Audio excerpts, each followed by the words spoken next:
नमस्कार, जनमानस विवेचना में आपका स्वागत है। मैं हूं अमलेंदु भूषण खां।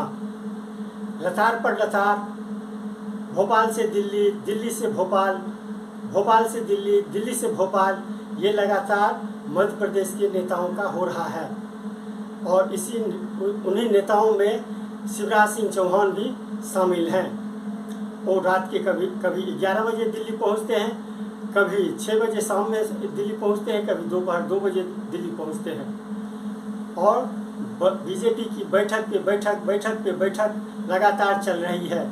विधानसभा चुनावों को लेकर के भारी सरगर्मी मची हुई है।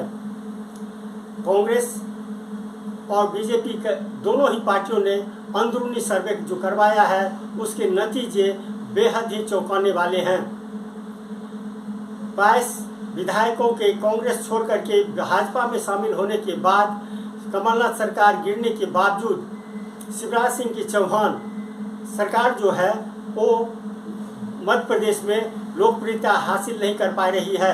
आप जानते हैं, मध्य प्रदेश में शिवराज सिंह चौहान लगभग 2 दशक से ज़्यादा समय से वो राज्य के मुख्यमंत्री बने हुए हैं, लेकिन उनका जो काम काज का सर्वेक्षण है वो बेहद ही निराशाजनक है। इसको लेकर के भाजपा के नेताओं की बैठक दौड़ चल रही है। और आप देखिए, जबलपुर में जब मुख्यमंत्री शिवराज सिंह चौहान ने लाडली बहना योजना का शुभारंभ किया, 1000 रुपये प्रति माह देने की घोषणा की, उसके चंद दिनों बाद कांग्रेस के महासचिव प्रियंका गांधी उसी स्थान जबलपुर में ही लाडली योजना का शुभारंभ शिवराज सिंह चौहान ने किया था। और उसी जबलपुर में प्रियंका गांधी ने जाकर के शिवराज सिंह के जो मंसूबे थे उस पर पानी फेर दिया। प्रियंका गांधी ने कहा, जब कांग्रेस सत्ता में आएगी तो 1500 रुपये प्रति माह महिलाओं के खाते में दिए जाएंगे, परिवार के मुखिया के खाते में 1500 रुपये महीने दिए जाएंगे। सबसे जो चौंकाने वाली बात है वो यह है कि जो सर्वेक्षण कांग्रेस पार्टी ने करवाया है और बीजेपी ने भी करवाया है, जैसा कि बताया जाता है, उसमें बीजेपी का परफॉर्मेंस बेहद ही निराशाजनक है। बीजेपी को महज 45-50 सीट मिलने की संभावना दिखाई गई है, जबकि 230 विधानसभा क्षेत्र वाले विधानसभा में 230 सीटों वाली विधानसभा में 45-50 सीट अगर बीजेपी को आती है तो इससे निराशाजनक बात और कुछ नहीं हो सकती। इसी को लेकर के बीजेपी के अंदर खाने बैठक चल रही है।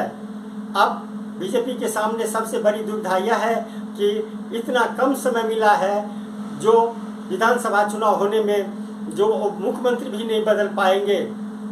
अगर मुख्यमंत्री को बदला जाता है और उसके बावजूद भी चुनाव हार जाती है बीजेपी, तो शिवराज सिंह चौहान ये कह सकते हैं कि मैंने बीजेपी को अंदरूनी तौर पे हरा दिया, या जनता ने बीजेपी को स्वीकार नहीं किया, मुझको हटाने के कारण भी जनता ने बीजेपी को नकार दिया। और कांग्रेस के पास ये जो सर्वेक्षण है वो बेहद ही कांग्रेस के लिए खुशनुमा माहौल पैदा करता है। भारत जोड़ो यात्रा के समय में भी राहुल गांधी ने कहा था कि मध्य प्रदेश में कांग्रेस 150 सीटें जीतेगी। कर्नाटक चुनाव में जब राहुल गांधी ने 150 सीट जीतने का दावा किया था, तो विपक्षी यानी बीजेपी काफ़ी उसे लाइटली लिया और बेहद ही हास्यास्पद स्थिति बता दिया। लेकिन जब नतीजे सामने आए तो 37 सीटें कांग्रेस को मिली। ठीक उसी तरह के नतीजे मध्य प्रदेश के सर्वेक्षण में सामने आ रहे हैं।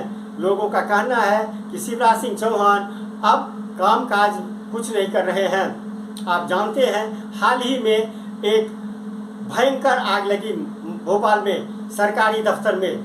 स्वास्थ्य मंत्रालय स्वास्थ्य विभाग वहाँ चलता था और उसकी सारी फाइलें जल गई। अब ये आग लगी या लगाई गई ये तो जांच का विषय है और वो चल रहा है। लोगों के जुबान पे अब ये बात चल रही है कि ये बहुत बड़े घोटाले को जला करके राख कर दिया गया। अब इस आग को लेकर के कांग्रेस आक्रामक रुख अपना ली है और वो भ्रष्टाचार के आरोप लगा करके शिवराज सिंह चौहान पे हमले दर हमले भी कर रही है। आप तो जानते हैं मध्य प्रदेश का सबसे बड़ा घोटाला है व्यापम में वो काफ़ी लंबे समय से ये घोटाले चल रहे हैं और उस पे जांच दर जांच जारी है, लेकिन अभी तक जो नतीजे हैं वो सामने नहीं आए हैं। ठीक आग जो लगी है ये 2 दिन पहले, ये इसको लेकर के भी काफ़ी राजनीतिक दलों में सरगर्मी मची हुई है और आरोप ये ही है कि भ्रष्टाचार की फाइल को जला करके राख कर दिया गया। आज के लिए बस इतना ही, हमें दीजिए आज्ञा। नमस्कार। आप मेरे चैनल को जरूर लाइक करें और सब्सक्राइब करें। आपका बहुत बहुत धन्यवाद।